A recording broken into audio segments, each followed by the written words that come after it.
இது தேவனுடைய மகிமை அற்று போனார்கள். எல்லா மனுஷனுமா அப்படின்னு வசனம் இருக்கு. ஆனா ஒரு மனுஷனுடைய பாவத்தினாலே எல்லா மனிதர்களும் பாவிகளாக மாற்றப்பட்டார்கள். இதுதான் சத்தியம். ஒரு மனுஷனுடைய பாவத்தினாலே எல்லா மனுஷரும் பாவிகளாக மாற்றப்பட்டார்கள். ஆக இன்றைக்கு நாம் செய்கிற பாவத்தினாலே நாம் பாவிகள் அல்ல, நாம் பாவிகளாய் இருப்பதனால் தான் நாம் பாவம் செய்கிறோம். உங்களுக்கு கொட்டுது ஒரு தேல், அது கொட்டுறதுனால தேலா இல்ல அது தேலா இருக்கிறதுனால கொட்டுதா? நல்லா சொல்லுங்க. தேலா இருக்கிறதுனால தான் கொட்டு. ஒரு மரத்தை வெட்டுறீங்க, வெட்டுறதுனால அது கத்தியா இல்ல அது கத்தியா உருவாக்கப்பட்டபடினால நீங்க வெட்டுறீங்களா? சொல்லுங்க. உதாரணத்துக்கு வெட்டுறது எல்லாமே கத்தி ஆயிடாது. மோசேயுடைய மனைவி சிப்போரா ஒரு கருக்கான கல்லை எடுத்து என்ன செய்யறா? வெட்டி தூக்கி போடுற. அதனால அது கத்தி ஆயிடுமா? ஆகாது. அப்படியானால் படைப்பு உருவாக்கப்பட்ட விதம் அதுதான் நம்முடைய தலையெழுத்து செய்து நிர்ணயிக்கும். தேவன் மனிதனை எப்படி உருவாக்கினார்? ஆதியாகமம் 1வது அதிகாரம் 26வது வசனத்தை வாசிங்க. ஆதியாகமம் 1:26. சரியா புரியலனாலும் கவனிங்க, புரியலன்னா நான் உங்களுக்கு சொல்றேன். ஆதியாகமம் 1:26. நமது சாயலாகவும் போதும் கவனிங்க.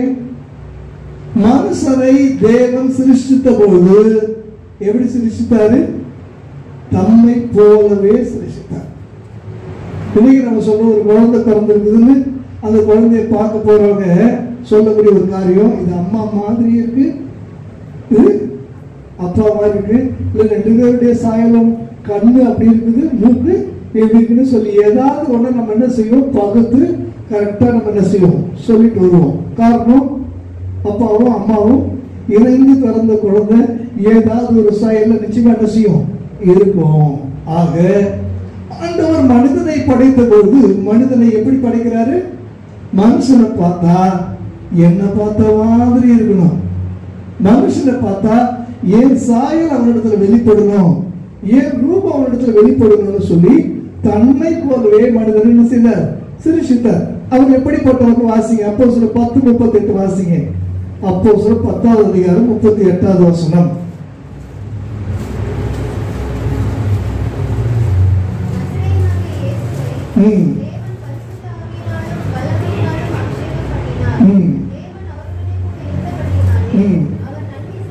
இயேசு நன்மை செய்கிறவராயும் பிசாசின் வல்லமையில் அகப்பட்ட யாவரையும் குணமாக்குகிறவராயும் சுற்றி தந்தார்.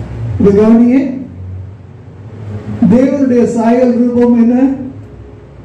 நன்மை செய்வது, நற்கிரியைகளின் பாத்திரம். பவுல் தான் சொல்றார், நீங்கள் நற்கிரியைகளின் பாத்திரமாக புதிதாய் சிருஷ்டிக்கப்பட்டிருக்கிறீர்கள்.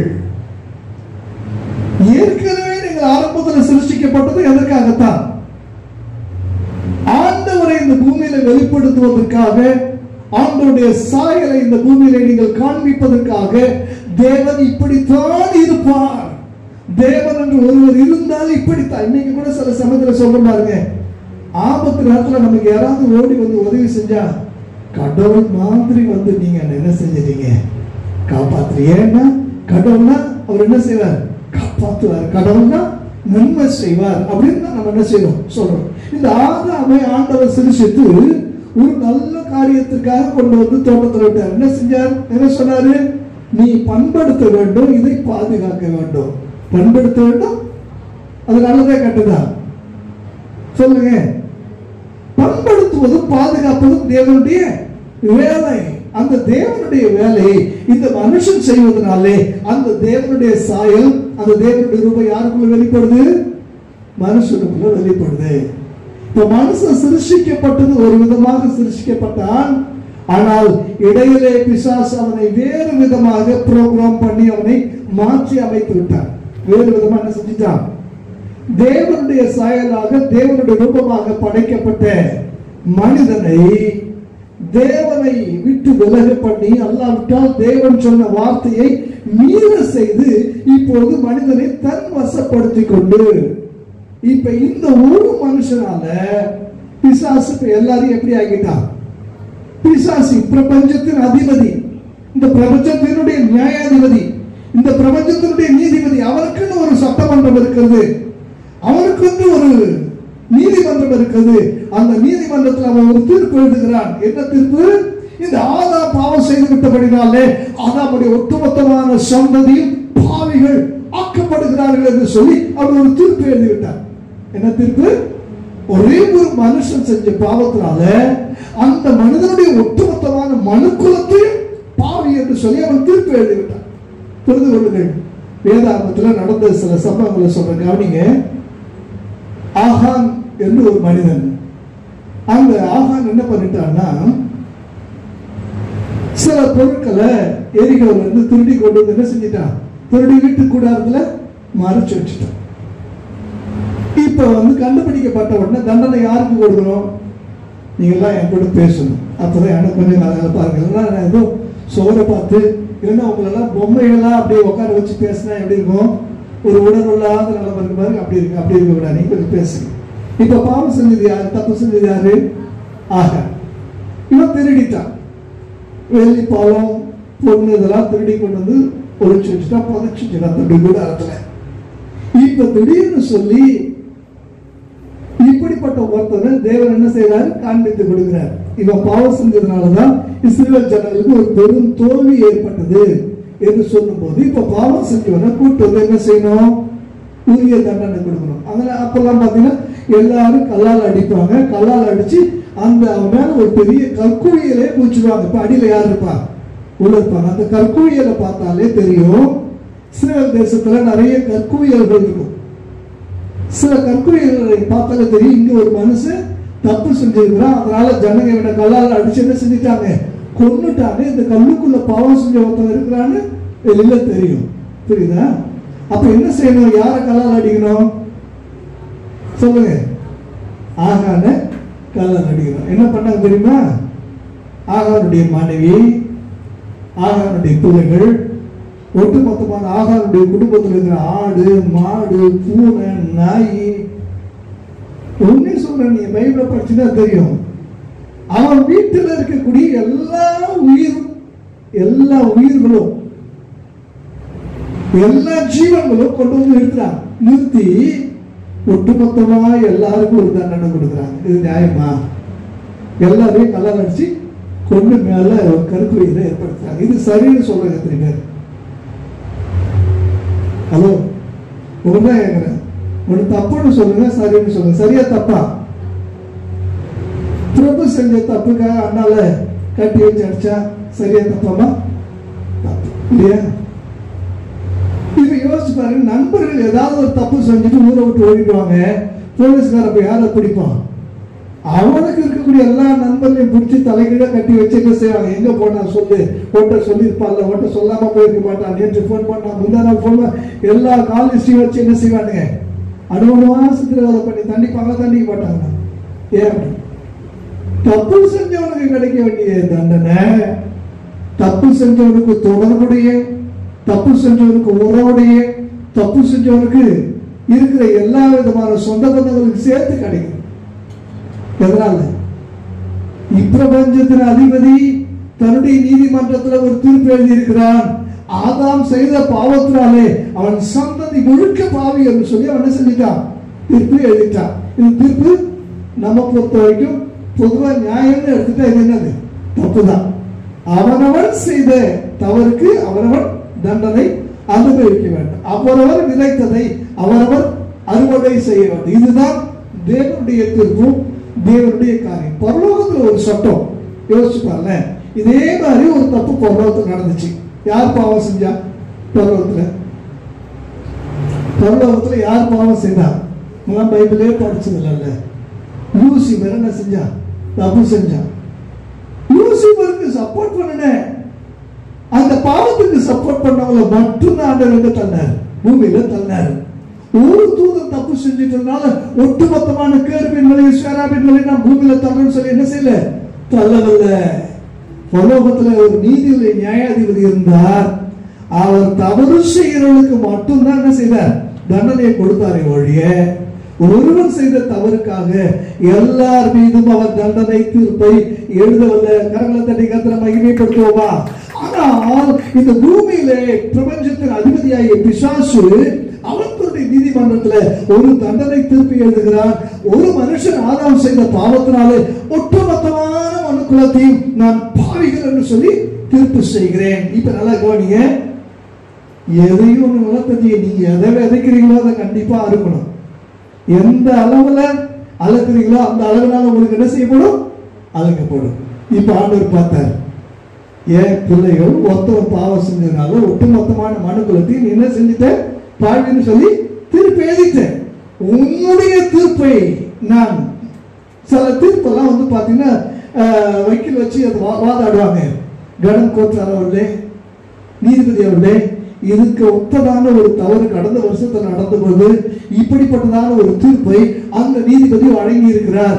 இப்போது நீங்கள் எப்படிப்பட்ட தீர்ப்பை வழங்க போகிறீர்கள் என்று சொல்லி கடந்த காலத்தினுடைய குற்ற பின்னணியும் அதற்கு வந்ததான அந்த தீர்ப்பினுடைய அந்த நகலை வைத்து வழக்கு என்ன செய்வாங்க, வழக்காடுவார்கள். வழக்கு விசாரிக்கிற அந்த நீதிபதி எல்லாம் பரிசீலனை செய்து பார்ப்பார். அப்படி போலத்தான் கடந்த கால பிரபஞ்சத்தினுடைய அதிபதியினுடைய அந்த நீதிமன்றத்தில் அவன் எழுதியிருந்தான அந்த ஒரு தீர்ப்பினுடைய நகலை வைத்து இப்ப தேவன் ஒரு திட்டமிட்டார், என்னுடைய குமாரனை நான் அனுப்புறேன், என்னுடைய குமாரனை அனுப்புறேன். அந்த ஒரு பலி, அந்த ஒரு பிராயச்சித்த பலி, எல்லா மனிதனும் பாவம் செய்து தேவனுடைய மகிமையற்றவன் ஆயிட்டார்கள். பாவம் செய்த மனிதன் பாவத்தினுடைய சம்பளமாக மரணத்தை அவன் அனுபவிக்க வேண்டும். அப்ப ஒவ்வொரு மனிதனும் பாவத்தினுடைய சம்பளமாக மரணத்தையும் நியாய தீர்ப்புக்கு பிற்பாடு இருக்கிற நரகத்தையும் அனுபவிக்க வேண்டிய இடத்துல இருக்கிறான். இப்ப இவனுக்காக ஒரு பலி செலுத்தப்பட வேண்டும். பாவம் செய்த மனிதனுக்கு என்ன செலுத்தப்படணும், அந்த கவனிங்க.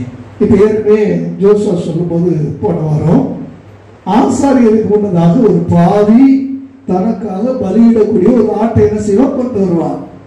இப்ப ஆசாரியன் இந்த பாவியை பார்த்து, நீ பாவம் செஞ்சியா, எப்படிப்பட்ட பாவம் செஞ்ச, என்ன பாவம் செஞ்ச, ஏன் செஞ்ச, எதுக்காக செஞ்சா, இவரெல்லாம் என்ன செய்ய மாட்டான், நோண்டி எந்த விதமான கிராஸ்டிக்கும் பண்ண மாட்டான். இவன் கொண்டு வந்திருக்கிற இந்த பலி அவன் செய்த பாவத்துக்கு தகுதியான பலியா, அந்த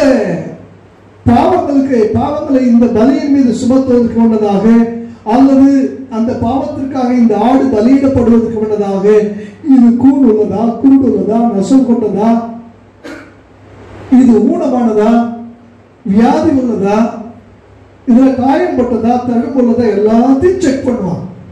பழுதற்ற ஒரு ஆடா இருந்தா மட்டும்தான் இந்த ஆட்டை என்ன செய்வான், பலி செலுத்துவான்.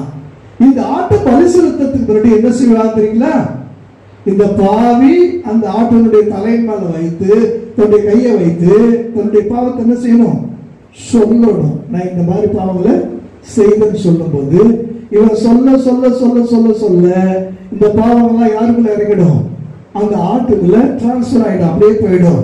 இப்ப அந்த ஆட்டுக்குள்ள இருக்கிற அந்த பாவம் அறியாத அந்த ஒரு தன்மை, அந்த யதார்த்தமான ஒரு தன்மை, அந்த கபடற்ற ஒரு தன்மை, அந்த குற்றமில்லாத ஒரு தன்மை, எந்த விதமான தந்திரமும் கபடமும் இல்லாத இந்த ஒரு அப்பழுக்கற்ற ஒரு தன்மை அப்படி யாருக்கு வரும், இந்த மனுஷனுக்குள்ள வந்துடும்.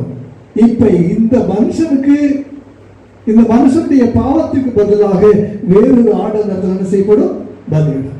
ஒவ்வொரு மனுஷனுடைய பாவத்துக்காக ஒவ்வொரு ஆடு பலியிடப்பட்டது. காரணம் என்னன்னா, பரிபூர்ணமாக செலுத்தப்படும்படி பரிசுத்தமான ரத்தம் இந்த பூமியில இல்லை. சபிக்கப்பட்ட பூமியில் இருக்கிற எல்லா உயிரினங்களும் பாவ ரத்தத்தை உடையதாகத்தான் இருக்கிறது. நல்லா கவனிங்க. மனுஷன் கூட சில சமயத்தில் சொல்லுவாங்க, குழந்தையும் தெய்வமும் ஒன்று. குழந்தை பாவம் அறியாத குழந்தை பரிசுத்தமா பிறந்திருக்கு. எந்த குழந்தையும் இந்த பூமியில பரிசுத்தமாய் பிறக்கிறதில்லை. என் தாய் என்னை பாவத்தில் கற்பந்தரித்தார். ரெண்டு பாவிகள் சேர்ந்து பெற்றெடுப்பது எப்படி பரிசுத்தமானதாக இருக்க முடியும்? குழந்தை பிறக்கும் போது எப்படிதான் பிறக்குது, பாவமுள்ளதாக பிறக்குது. இப்ப இந்த ஆட்டுக்குள்ள இருக்கிறதா அந்த ரத்தம் பாவத்தை கழுவக்கூடிய பரிசுத்தமான ரத்தமாக இல்லை, பாவத்தை மூடக்கூடிய ரத்தமாகத்தான் இருக்கிறது. இப்ப பாருங்க, நிரந்தரமா மனுஷனுக்கு செலுத்தப்படுறதுக்கு பலி இந்த பூமியில இல்ல. காரணம், பூமியில ரத்தம் இருந்தது, பரிசுத்தம் இல்லை. பரலோகத்திலே தேவனுடைய குமாரன் இருந்தார். இந்த பூமியில ஒரு மனுஷன் அவர் ஆயத்தமாக காரணம் என்னன்னா, அங்கே பரிசுத்தம் இருந்தது. சேனைகளின் கர்த்தர் பரிசுத்தர் பரிசுத்தர் என்று சொல்லி இரவு பகல் ஓயாமல் தொழுது கொள்ளக்கூடிய தூதர்கள் இருந்தார்கள்.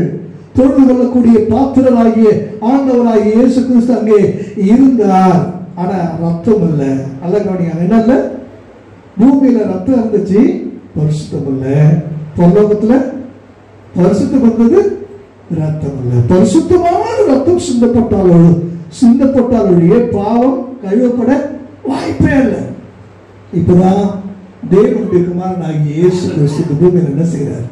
பூமியில வந்து பிறக்கிறார், மனுஷனா பிறக்கிறார். எப்படி பிறக்கிறாரு? புருஷ சித்தத்தினாலோ மாம்ச சித்தத்தினாலோ அல்ல, பரிசுத்த ஆவியானவராலே அவர் வந்து பிறக்கிறார். அவருக்குள்ள மட்டும்தான் இப்ப என்ன இருக்குது?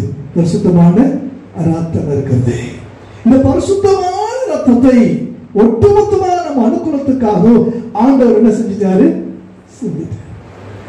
இப்ப இதை விசுவாசிக்கக்கூடிய எல்லாரும் ஒட்டுமொத்தமானவர்கள் தேவனுடைய பிள்ளைகளாகும்படி ஆண்டவர் அதிகாரம் கொடுத்துட்டாரு. எல்லாரையும் ஆண்டவர் நீதிமானாக மாற்றி விட்டார். கரங்களை தட்டி கர்த்தரை மகிமைப்படுத்துவோமா? ஒரே தரம். இப்ப என்னன்னா, நான் சொன்னேன், ஆண்டவர் எப்பயுமே அவர் புனிதனுக்கு புனிதர், மாறுபடுகிறவருக்கு பிசாசை பார்த்துறாங்க. நீ ஒரு மனுஷன் செஞ்ச தப்புக்காக ஒட்டுமொத்தமான மனுக்குலத்தையும் எப்படி ஆக்கிட்ட? பாவி ஆக்கிட்டல. தேவகுமாரனுடைய அந்த பலியினாலே ஒட்டுமொத்தமான மனுக்குலத்தையும் நான் நீதிமான் ஆக்கி இருக்கிறேன். கரங்களை தட்டி கர்த்தரை மகிமைப்படுத்துமா? பிசாசு செஞ்சது நீதி, அவன் பார்வையில நீ அப்படித்தானே செஞ்ச. இப்ப நான் நீ செஞ்ச மாதிரி நான் ஒண்ணு செய்யறேன். ஏன் ஒரு குமாரன் அனுப்பி ஏன் ஒரு குமாரன் என்ன செய்யறேன்? பாவத்துக்காக மறிக்க வச்சுட்டு அவரை விசுவாசிக்கிற எல்லாரையும் நான் நீதிமான் ஆக்கிறேன். அவர் விசுவாசிக்கிற எல்லாரையும் நீதிமானாக்குறது மாத்திரம் என்னுடைய பிள்ளைகளாக நான் மாற்றி விடுகிறேன்னு சொல்லி சொன்னாரே. கரங்களை தட்டி கர்த்தரை மகிமைப்படுத்துவோமா? ஹல்லேலூயா. எனக்கு பிரியமான தேவனுடைய பிள்ளைகளே, மீண்டும் நான் சொல்றேன், போன முறை பேசும்போது நம்ம செய்யக்கூடிய பாவத்துக்கு பிசாசு வந்து நம்ம என்ன செய்யறான்? குற்ற உணர்வு கொடுத்து நம்மளை செய்யும் போது ஜோசப் சொன்னாங்களோ, முதல்ல நீ எனக்காக செலுத்தப்பட்டிருக்கிற பலியை நீ போய் என்ன செய்? செக் பண்ணு. அப்புறம் வந்து யார செக் பண்ணு? என்ன செக் பண்ணு? இதை கவனிங்க, மனுஷன் பாவியா இருக்கிறதுனாலதான் பாவம் செய்யறோம். இப்ப நம்ம ஆண்டவருக்குள்ள நீதிமான்களாக்கப்பட்டுட்டோம். நீதி செய்யறதுனால நம்ம நீதிமானா இருக்கிறதுனால நீதி செய்யணுமா? மனுஷன் பாவியா இருக்கிறதுனால தான் பாவம் செய்யறான்னு சொல்றான். அவன் பாவம் செய்யறதுனால பாவி அல்ல. அது போல நீங்க நீதி செய்யறதுனால நீதிமான்கள் அல்ல. நீங்கள் நீதிமான்களா இருக்கிறதுனால நீங்க எதைத்தான் செய்யணும்? நீதியை தான் செய்யணும். புரியுது அவங்களுக்கு? அப்ப ஆண்டவர் என்ன நீதிமான் ஆக்கிட்டாரு, நான் எப்படி வேணாலும் நான் இருப்பேன், அப்படி அல்ல. இதைத்தான் ஞானி சொல்லுகிறார், தன் பாவங்களை மறைக்கிறவன் வாழ்வடைய மாட்டான், அவைகளை அறிக்கை செய்து விட்டு விடுகிறவனோ இரக்கம் செய்வான். எப்பேற்பட்ட பாவியாவினாலும் உனக்காக பலி செலுத்தப்படக்கூடிய அந்த ஆட்டனுடைய தலையின் மேல கையை வச்சு அந்த பாவத்தை நீ அறிக்கையிட வேண்டும். அது உன் தரப்புல இருக்கக்கூடிய ஒரு காரியம். அல்லேலூயா. இருக்கீங்களா இல்லையா? நீங்க இப்ப ஆண்டவரை விசுவாசிக்கும் போது உங்களை எப்படி மாத்திட்டாரு? நீதிமானா மாத்திட்டாரு. நீதிமானா அவர் உங்களை மாத்திட்டதுனால நீங்க இந்த பூமியில இருக்கிறப்ப நீங்க எப்படி இருக்கணும்? ஏற்கனவே ஆதாம் ஆண்டவர் எதுக்காக சிருஷ்டித்தார்? தம்மை பிரதிபலிக்கும்படியாக சிருஷ்டித்தபடினாலே இன்றைக்கு அதே மாதிரி இரண்டாவது ஆதாம் தம்மை பிரதிபலிக்கும்படி உங்களை சிருஷ்டித்திருக்கிறார். நீங்கள் உங்கள் மனம் புதிதாகனாலே மறுரூபமாகுங்கள். அந்த மறுரூபம் தேவனுடைய சாயலையும் தேவனுடைய ரூபத்தை உங்களிலே வெளிப்படுத்தட்டும். அல்லேலூயா. நீங்கள் நற்கிரியைகளை செய்வதற்காக கிறிஸ்து இயேசுக்குள் சிருஷ்டிக்கப்பட்டிருக்கிறீர்கள். அல்லேலூயா. பாவம் செய்வதற்காக அல்ல. தேவனால் பிறந்த எவரும் பாவம் செய்ய முடியாது. அதே சமயத்துல நீங்க எங்க இருக்கிறீங்க? இந்த பூமியில இருக்கிறீங்க. உங்க காலுக்கு அடியில் என்ன இருக்கு? நல்லா சொல்லுங்க. நீங்க மிதிக்கிற காலுக்கு அடியில் என்ன இருக்கு? நீங்க பார்க்காதீங்க. நீங்க வெளியில போய் நடக்கிறீங்களா? காலுக்கு அடியில் என்ன இருக்கு? ரோடு இருக்கு, தெரு இருக்குன்னு சொல்லாதீங்க. காலுக்கு அடியில மண் இருக்கு. மண்ணு சபிக்கப்பட்ட பூமி. அதுக்கு கீழே என்ன இருக்கு? பூமிக்கு அடியில பாதாளம் இருக்கு. பாதாளத்துல இருக்கிறது யாரு? அருவருப்பான பொல்லாத ஆவிகள். இத தலைக்கு மேல இருக்கு பாத்தீங்களா? அது பேர் என்னது? வானம். வானம் என்கிறது அந்த ஆகாய விரியில வானமண்டலத்தில் உள்ள பொல்லாத ஆவிகளுடைய சேனைகள் என்ன செஞ்சிருக்குது? சூழ்ந்து இருக்குது. ஆக உங்க காலுக்கு கீழே, தலைக்கு மேல, வலது பக்கம், இடது பக்கம், முன்பக்கம், பின்பக்கம், எப்பக்கமும் பாவம் உங்களை என்ன செஞ்சிருக்குது? சூழ்ந்து இருக்குது. வாசித்து பாருங்கள். எபிரேயர் 12வது அதிகாரம் 1வது வசனம். எபிரேயர் 12வது அதிகாரம் 1வது வசனம்.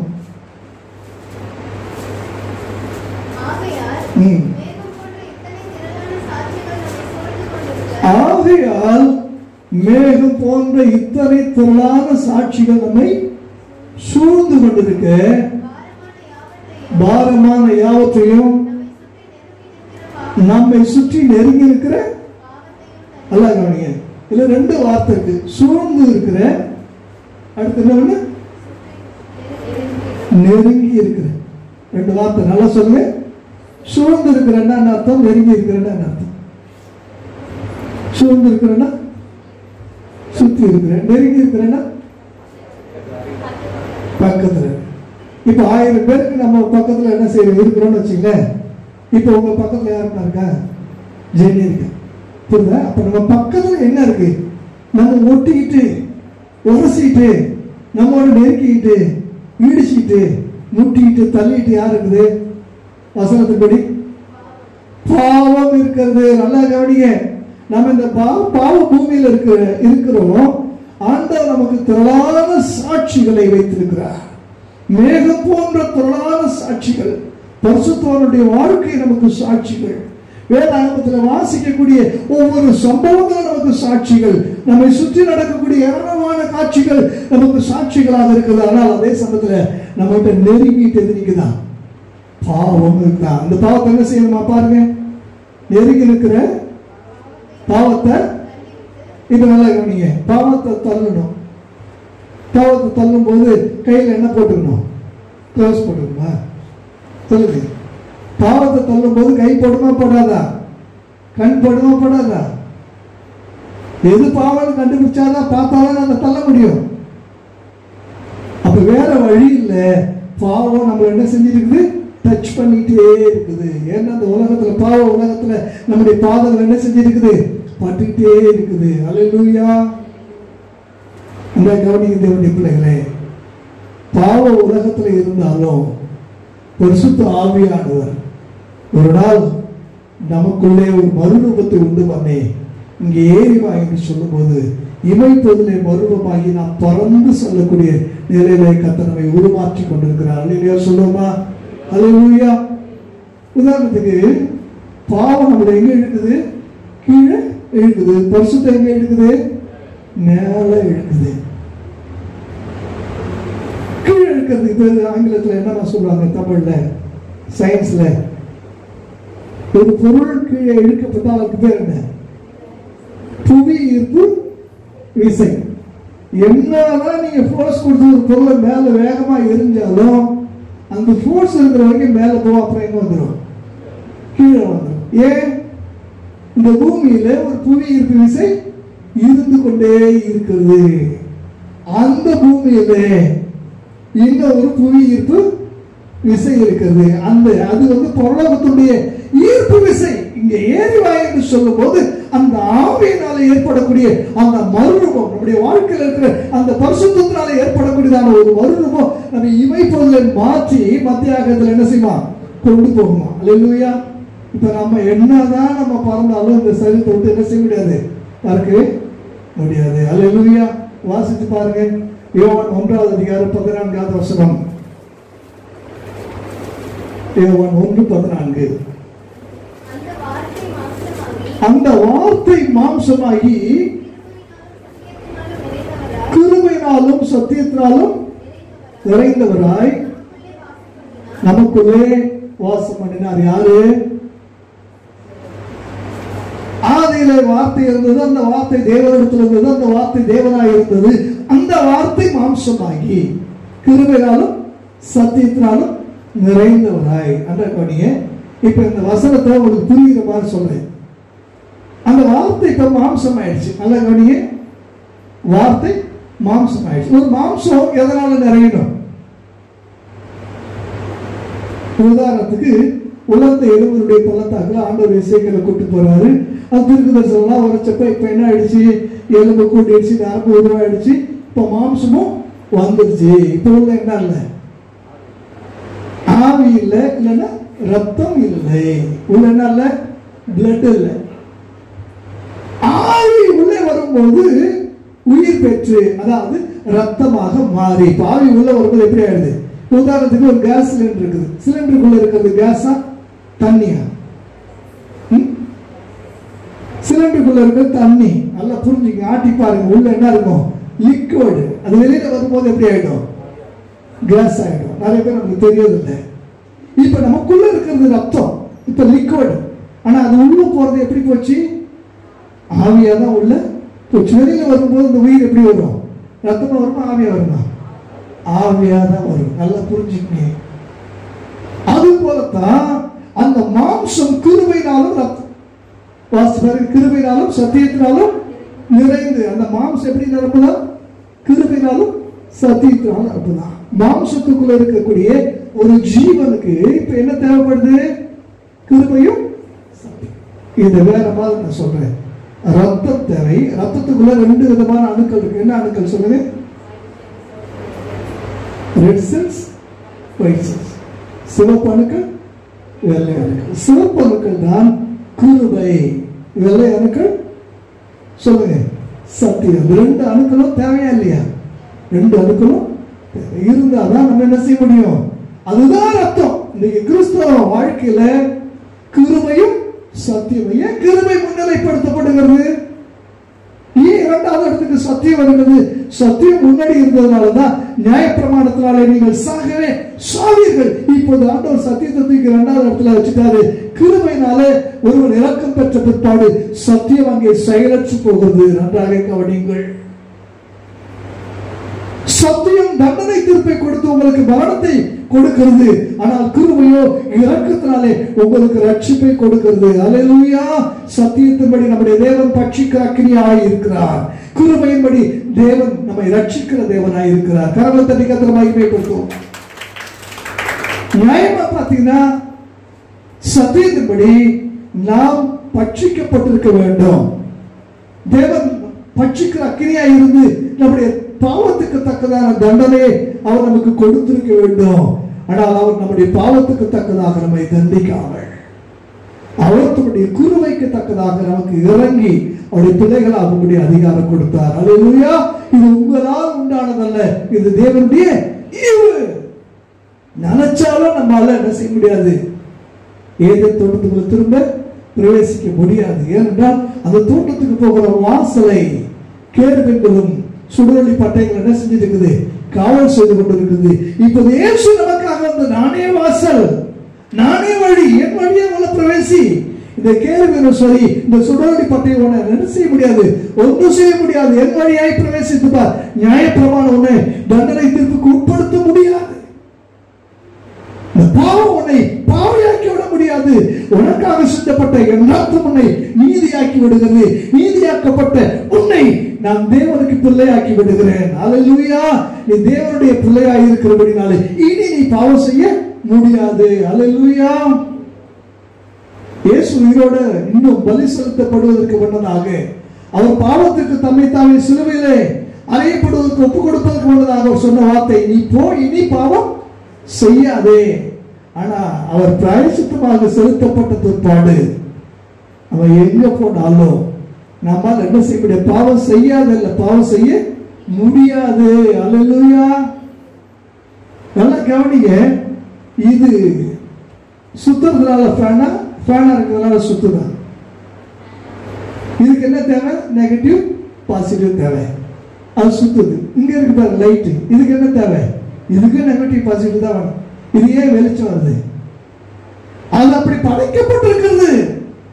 அது போலதான் அன்றைக்கு தேவன் தம்முடைய நீதியினாலே நம்மை நீதிமான்களாக்கி அவருடைய பிள்ளைகளாகும்படியான அதிகாரத்தை அவர் கொடுத்திருக்கிறபடினாலே இப்போது நாம் மாற்றி அமைக்கப்படவில்லை, வேறு விதமான சிருஷ்டிப்பாக ஒரு கிறிஸ்துவுக்குள் இருந்தால் புதிதாய் சிருஷ்டிக்கப்பட்டிருக்கிறார். ஏற்கனவே நீங்க சிருஷ்டிக்கப்பட்டதான் அந்த சிருஷ்டிப்பு பாவி என்ற நிலையிலிருந்து உங்களால் வெளியில வர முடியாது. இப்போது ஆண்டவர் உங்களை சிருஷ்டிக்கிற சிருஷ்டிப்பு நீதிமான் என்ற அந்தஸ்திலிருந்து, தேவனுடைய பிள்ளைகள் என்ற அந்தஸ்திலிருந்து வெளியே வரவே முடியாதபடிக்கு தேவன் அப்படி சிருஷ்டித்திருக்கிறார். எல்லாரும் எழுப்போமா? தேவ சோதனை எல்லாரும் எழுப்புங்க. எவ்வளவு மகிமையான ஒரு சத்தியம், எவ்வளவு மேன்மையான ஒரு சத்தியம். இந்த சத்தியத்தினுடைய வெளிச்சம் இல்லாததுனால தான் இன்றைக்கு நாம் பிசாசு சொல்லும் போது நம்புகிறோம். தேவன் இந்த கனியை புசிக்க வேண்டாம் என்று சொன்னது உண்டு. இந்த கனியை புசிக்கிற நாளிலே நீங்கள் தேவனை போல மாறுவீர்கள் என்று சொல்லி பிசாசு அன்றைக்கு சொன்னதை நம்பினதால் தான் ஒட்டுமொத்தமான மனுக்குலமும் பாவி என்று முத்திரை போடப்பட்டது. இன்னைக்கு நான் சொல்றேன், அதே பிசாசு தான் இன்னைக்கு உங்ககிட்ட சொல்றா, நீ பாவி, நீ தப்பு செஞ்சுட்ட, நீ அப்படி பண்ணிட்ட, நீ இப்படி பண்ணிட்ட, உனக்கு தகுதி இல்லை, உனக்கு அது இல்லை, உனக்கு அது இல்லை. திரும்ப திரும்ப பிசாசு இப்படி என்ன பண்றான்? சொல்றான், நீ இப்படி செய்யலாமா, நீ அப்படி பண்ணலாமா? இல்ல, அவருடைய வார்த்தையை நம்பாதீங்க. நான் எப்படி பண்ணாலும் என் தேவன் அவர் என்னை வேறு விதமாக சிருஷ்டித்திருக்கிறார். நான் நீதிமானாக்கப்பட்டிருக்கிறேன், நான் அவருடைய பிள்ளைகளாக மாற்றப்பட்டிருக்கிறேன். நான் அவருடைய பிள்ளை, அவருடைய பிள்ளை, அவருடைய பிள்ளை. அவரிடத்துல நான் திரும்பி வரும்பொழுது அவரை அழைத்துக் கொண்டு என்னை ஏற்றுக்கொள்கிறார். எத்தனை பாவம் செய்திருந்தாலும், இளையகுமாரன் எவ்வளவு தூரம் போயிருந்தாலும், எவ்வளவு மோசம் பண்ணி இருந்தாலும், தகப்பனே உனக்கு விரோதமாக, பரத்துக்கு விரோதமாக நான் பாவம் செய்தேன் என்று சொல்லி அவன் திரும்பி வந்த போது அவன் பாவ அறிக்கையை அவர் பார்க்கவில்லை, அவன் திரும்ப வந்தானே அதைத்தான் அவர் பார்த்தார். Thank you Jesus, thank you Lord. நன்றி பரிசுத்த ஆவியானவரே, நம்முடைய பிள்ளையா நீங்க மாற்றி இருக்கிறீங்களே, எவ்வளவு மேன்மை, எவ்வளவு மகிமை எனக்கு கிடைத்திருக்கிற எவ்வளவு பெரிய பாக்கியம் தகப்பனே. கரங்களை உயர்த்தி ஆண்டவருக்கு ஆண்டவருக்கு நன்றி சொல்லுங்க, நன்றி சொல்லுங்க. தேவன் நீதிமானாக்கிறவனை குற்றவாளியாக மாற்றுகிறவன் யார்? தேவன் பரிசுத்தவானாய் மாற்றியவனை பாவியாக்கக்கூடியவன் யார்? இல்ல. தேவன் தெரிந்து கொண்டவர்கள் மேல குற்றம் சுமத்துகிறவன் யார்? முடியாது. என்ன குற்றம் சுமத்துறாலும் பரவாயில்ல, சொல்லுங்க. ஆண்டவர் என்ன புது சிருஷ்டியா மாற்றி இருக்கிறார். ஆதாமை தம்மை பிரதிபலிப்பதற்காக சிருஷ்டித்தது போலவே என்னையும் அப்படி ஆண்டவர் இன்றைக்கு மாற்றி சிருஷ்டித்திருக்கிறார். இனி நான் அல்ல, என்னை வெளிப்படுவது அவர் சாயல், என்னை வெளிப்படுவது அவர் ரூபம். கிறிஸ்து எனக்கு ஜீவன், கிறிஸ்து எனக்கு ஜீவன். கடந்த ஜீவன் என்னை பாவியாக்கிறது, கிறிஸ்துவனுடைய ஜீவன் என்னை தேவனுக்கு பிள்ளையாக மாற்றி இருக்கிறது. அதுக்கு நன்றி சொல்லுகிறேன் ஆண்டவர் என்று சொல்லி மனதின் அடித்தளத்தில் எல்லாரும் ஆண்டவருக்கு நன்றி சொல்லுவோமா? Thank you Jesus, thank you Lord. நீ மறப்பதில்லையே, தந்தை வெறுத்தாலும் நீ வெறுப்பதில்லையே, என் தாய் மறந்தாலும் நீ மறப்பதில்லையே, தந்தை வெறுத்தாலும் நீ வெறுப்பதில்லையே, தந்தை தாயினும் மேலானவர்,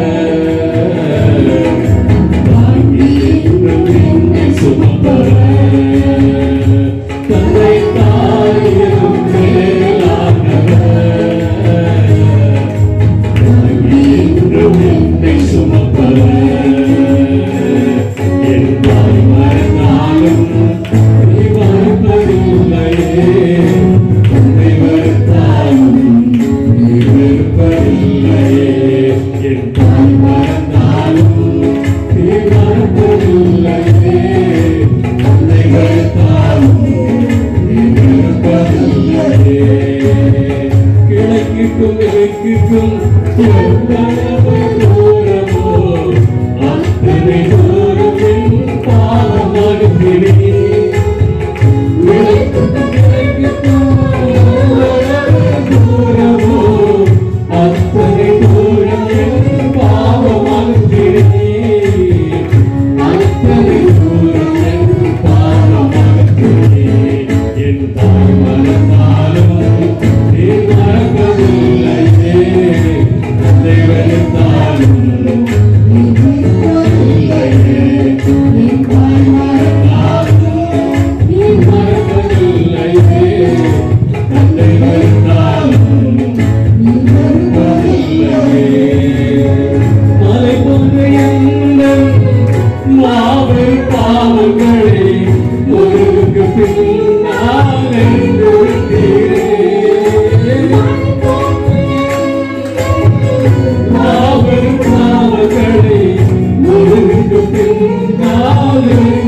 செஞ்சீங்க, உங்களால என்ன ஒண்ணு ஆயிடுச்சு?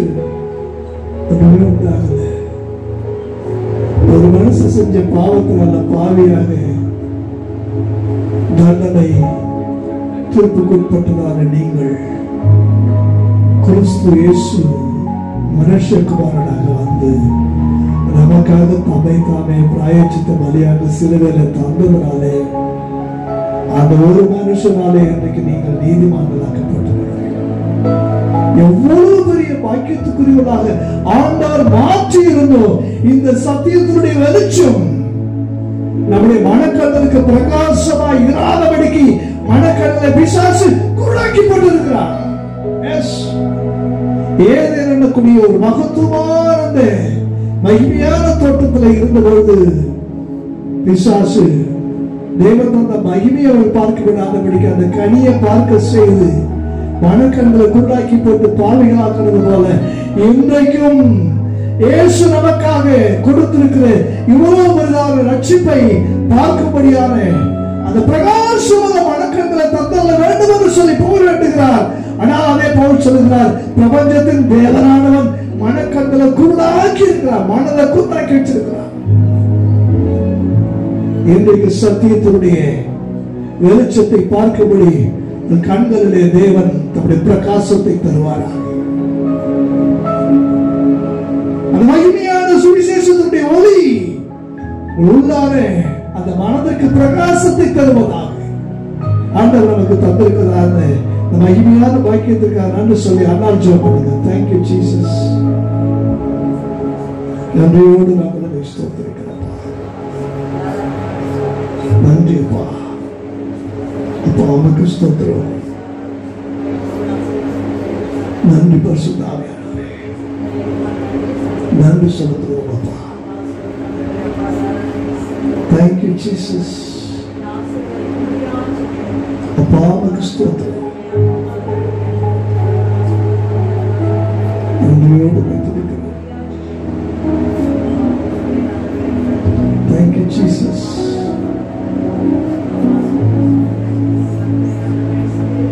நன்றி அப்பா.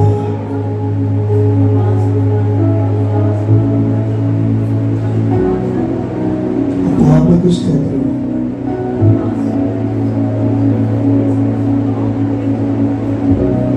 ஆமென், ஆமென்.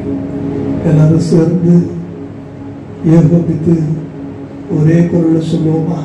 என் ஆத்துமாவே கர்த்தரை ஸ்தோத்திரி, என் முழுவதுமே உடைய பரிசுத்த நாமத்தை ஸ்தோத்திரி.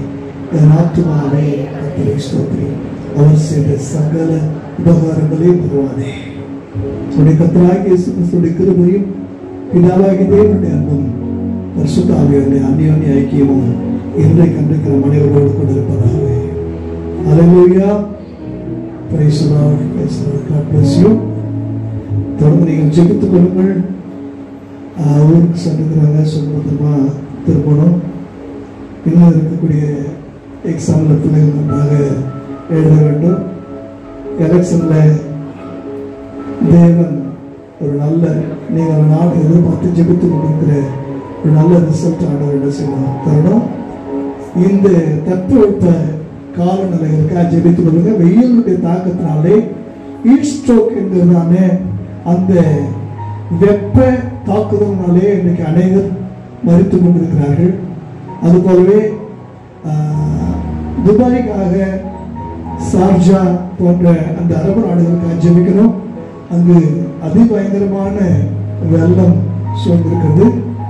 இயற்கையோடு அவர்கள் விளையாடி மேக விதைப்பு என்றதான ஒன்று அவர்கள் வானத்துல தூவி அவ்வப்போது மழையை வரவித்து அவர்கள் தேசத்தை குளிர்வித்துக் கொள்வாங்க. ஒரே நாள்ல 8 முறை மேக விதைப்பு செய்தபடினாலே மேக மண்டலங்கள் இருக்கிறதான மேக மலைகள் எல்லாம் வெடிச்சு ஒரு வருஷத்துல பெய்ய வேண்டிய மழை ஒரே நாள்ல பெய்தபடினாலே துபாய் முழுவதும் இன்னைக்கு வெள்ளக்காடா இருக்கு. தயவு செய்து இயற்கையோட விளையாடாதபடிக்கு தேவனை சார்ந்த மனிதன் வாழ ஜெபியுங்கள். கர்த்தர் உங்களை ஆசீர்வதிப்பாராக.